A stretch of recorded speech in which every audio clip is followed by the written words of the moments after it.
Hello, your servant CJ Marshall here, back with you. This is in partnership with YouShallKnowTheTruth.org, God'sWordIsFinal.com, and what's the other one? HisLoveForMe.com, and in partnership with Brother Rob Trevino. We have been going through the book of Romans, and we are going to finish up chapter 2 today. So thank you for joining me, and let's get into our study. I got to share this again here. Let's get into our study. This is lesson 5. So just to review where we were last week, in chapter 2, in the beginning of chapter 1, Paul talks about the Gentiles, how these godless people God will judge. But in the beginning of chapter 2, after listing these godless Gentiles, Paul turns his attention to the Jews and says, you are inexcusable because the Jews know God's law and try and teach it. They will not escape the judgment of God. And he says, glory and honor and immortality are for those who do good. But in contrast to that, those who do not obey the truth and are self-seeking on them come tribulation and judgment. And we talked about last week how that lines up with what Paul says when he writes to the church of Thessalonica, that God will take vengeance on them that do not know God and do not obey the gospel of Jesus Christ. And it's the Jews, the doers of the law, will be justified. Of course, Paul explains what he means. Those who have the law will be judged by the law. The Jews who lived and died under the Mosaic covenant, they will be judged by the law. But the Gentiles will not be judged by the law of Moses because they were never under such a law, because they were a law to themselves.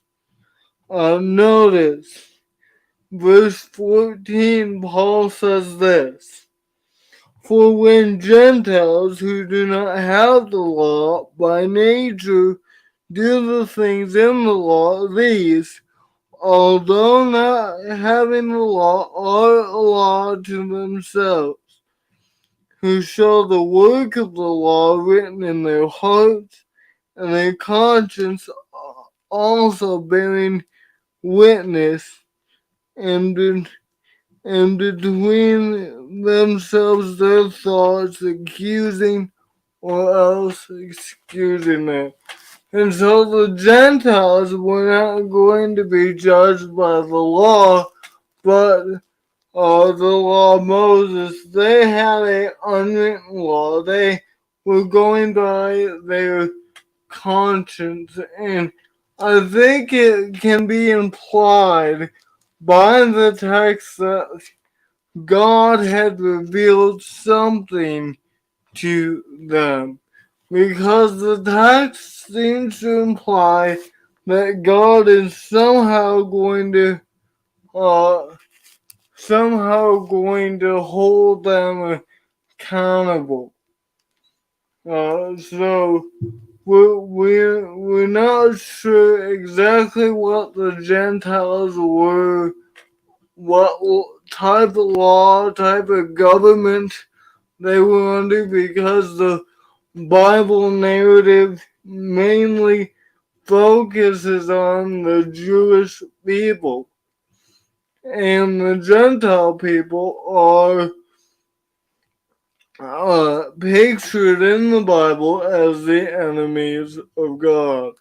And so we get to, we continue on in chapter 2, and we come to verse 17 through 20.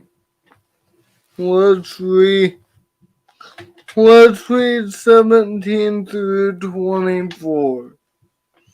Indeed, you are called a Jew and rest on the law, and you make your boast in God, and know his will, and improve the things that are excellent, being instructed out of the law. And you are confident that you yourselves are a guide to the blind, a light to those who are in darkness, and instructor of the foolish, a teacher of babes, having the form of knowledge and truth in the law. You therefore who teach another, do you not teach yourself? You who preach that a man should not steal, do you steal? You who say do not commit adultery, do you commit adultery? You who abhor idols, do you rob temples? Verse 23, you who make your boast in the law, do you dishonor God through breaking the law? For the name of God is blasphemed among the Gentiles because of you, as it is written. We'll go on in a moment, but first let's uh let's break this passage down. Basically, in this text, he's saying, if you are a Jew living right, will you not want to help others?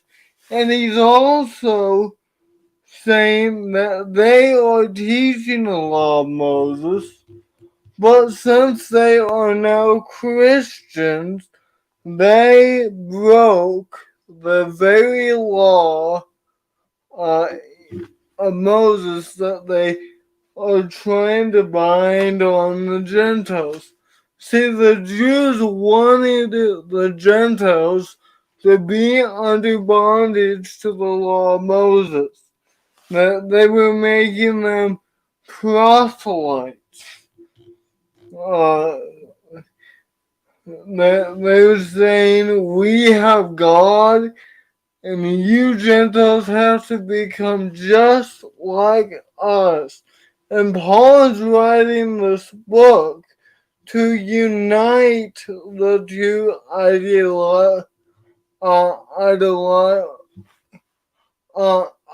I'll just say ideas.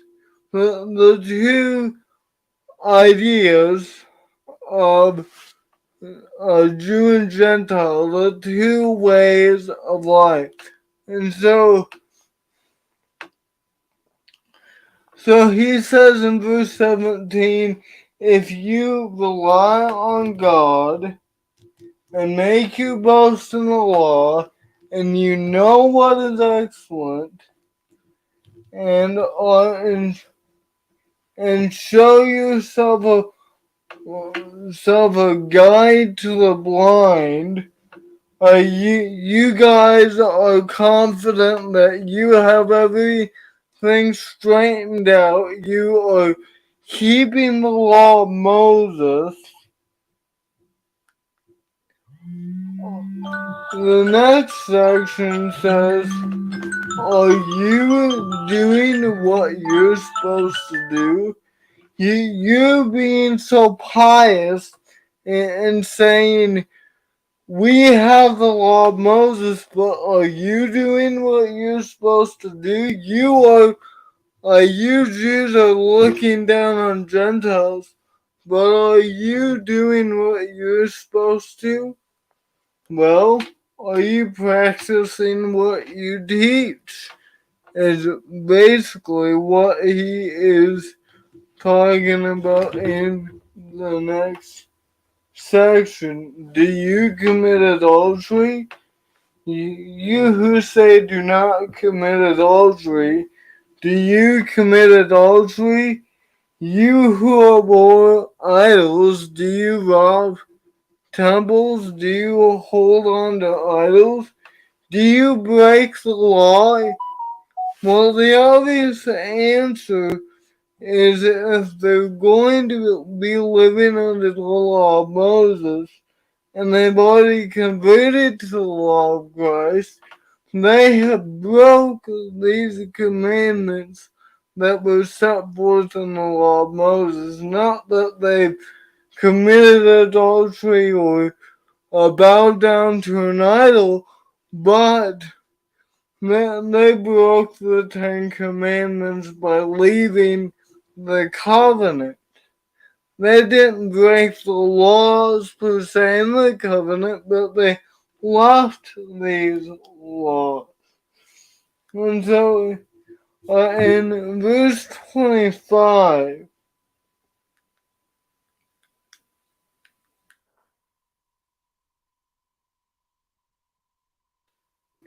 I'll get to that in just a minute. But notice this. For the name of God is blasphemed among the Gentiles because of you, as it is written. Because the Jewish Christians are living this way, not living as holy people and sticking their nose up at the Gentiles, the name of God is blasphemed because they are living this way.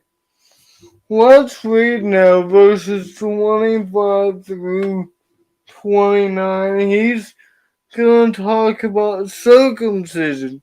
Now, circumcision was very important to the Jews. It was seen as the sign of the covenant.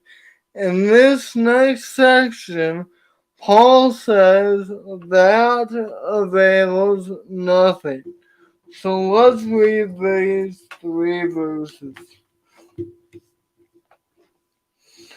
For circumcision is indeed profitable if you keep the law, but if you are a breaker of the law, your circumcision has become uncircumcision.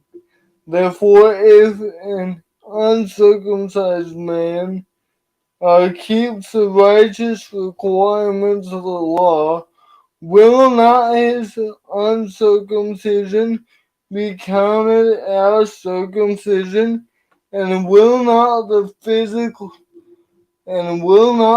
physically uncircumcised, if he fulfills the law, judge you who even with your written code and circumcision are transgressor of the law?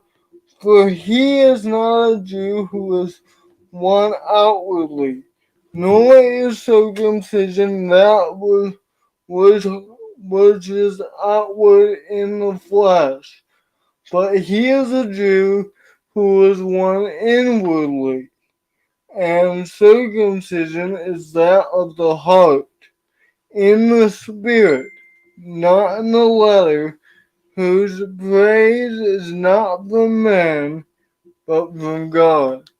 And so he says in verse 25, the beginning portion, that circumcision is a benefit for those who keep the law. But at the end of verse 25, he says, if you do not keep the law, then circumcision profits you nothing. See, circumcision is a sign of the law of Moses. But the Jews who are trying to bind the law of Moses have already left the law of Moses to become Christians. And so they boast in circumcision.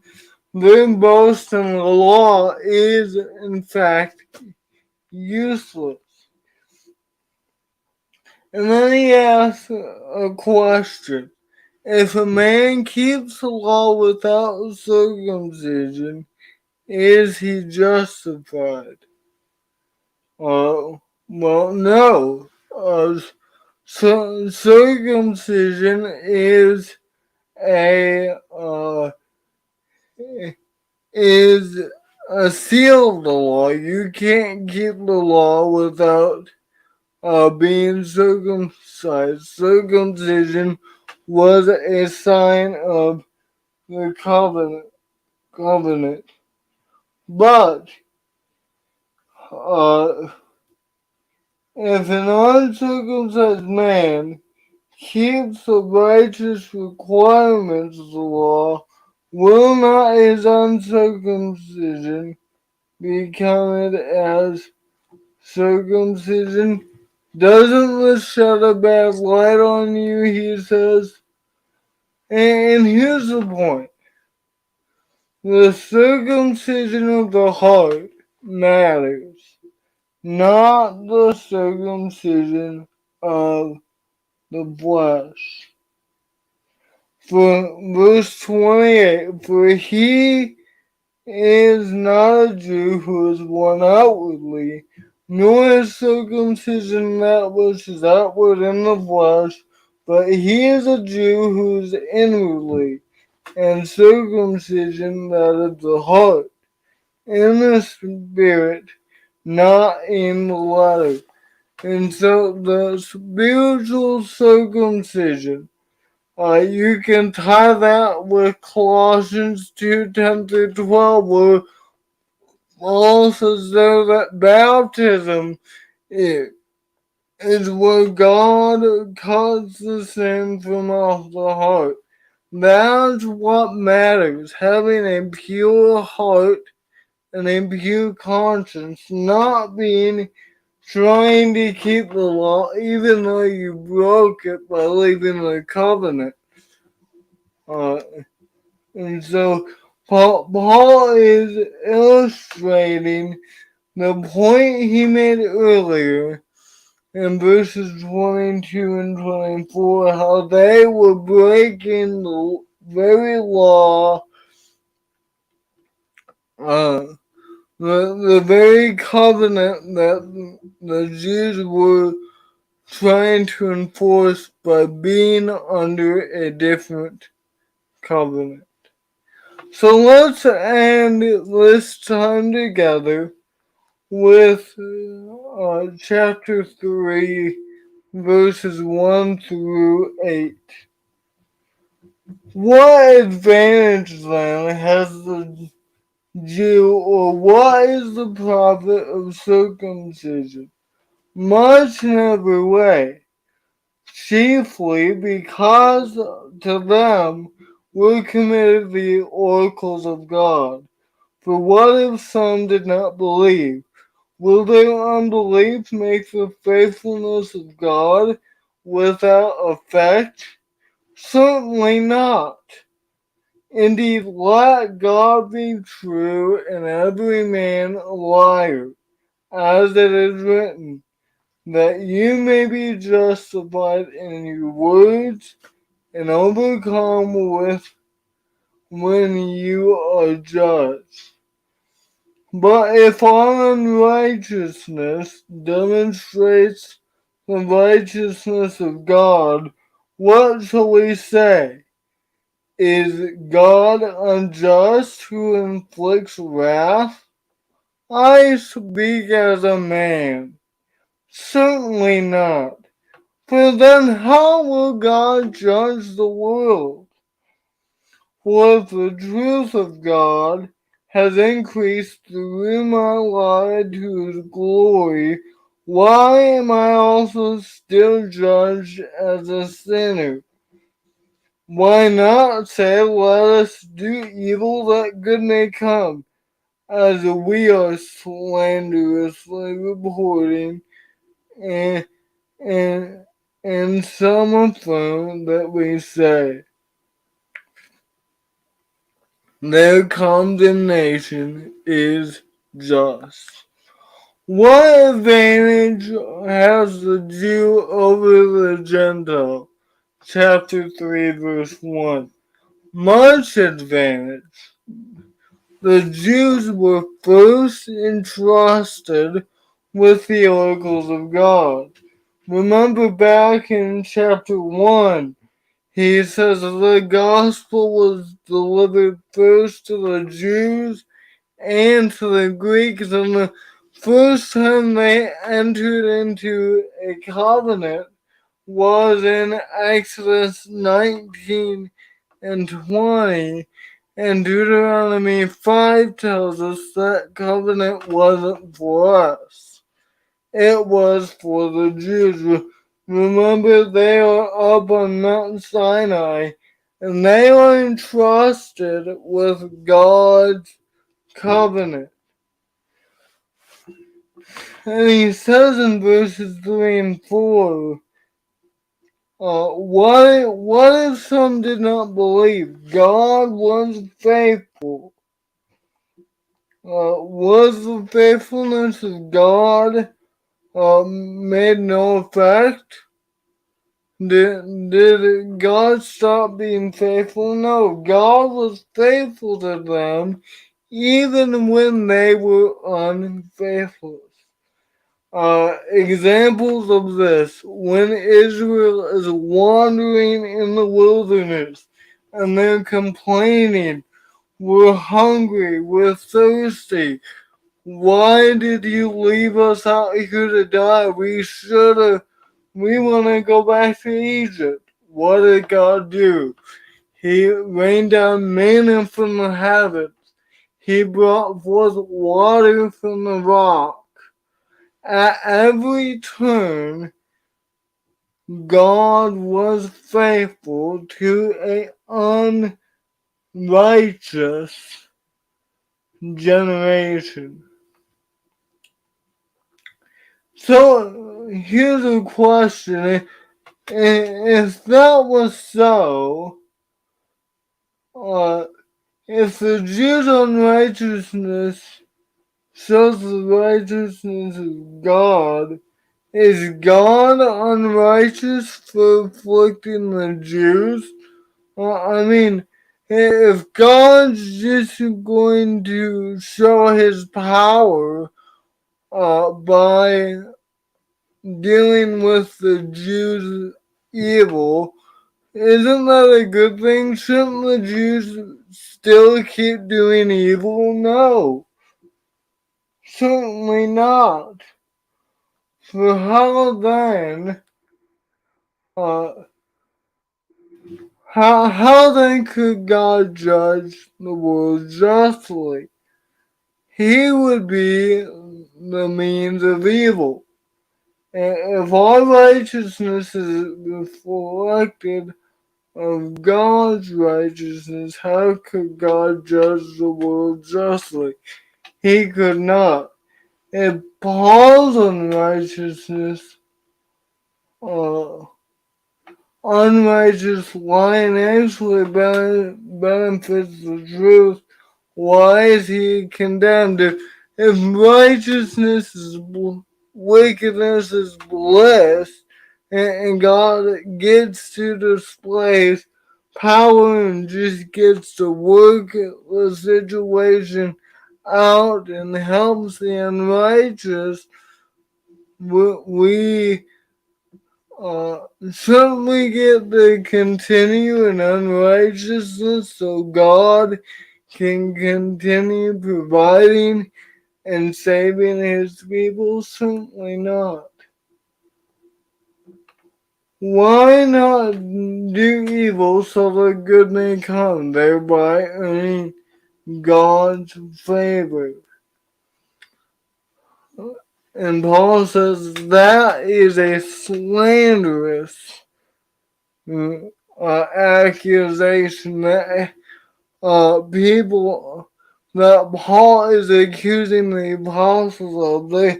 They're doing evil, that they're being persecuted just so that good may come later. And that is a preposterous conclusion to come to. That is our study uh, for today. If you have any questions, remember my content is available at hisloveforme.com. God's word is final, and you shall know the truth.org. Thank you all, and Lord willing, I look forward to seeing you next week as we continue in chapter 3, verse 9. Thank you all, and God bless.